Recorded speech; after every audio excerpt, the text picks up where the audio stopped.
Hello, we are Julia, Andrea, Alan and Jimmy. and we are going to do this chemistry experiment called the lunch bag.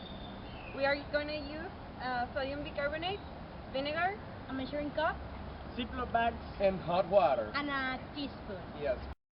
The first step is to pour 200 milliliters of hot water into the Ziploc bag.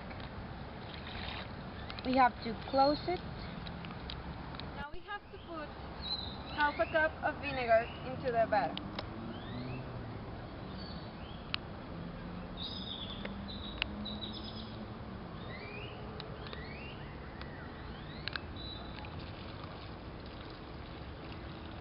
And seal the bag partway.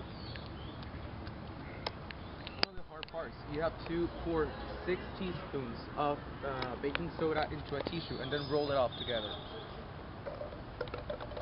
3, 4, 5.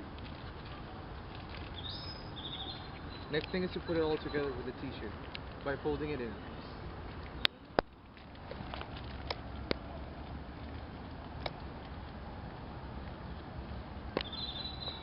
Now we add the sodium bicarbonate, but first we do a little secure mechanism so it doesn't fall too quick.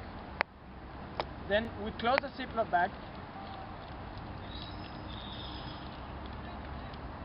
to make sure this works correctly.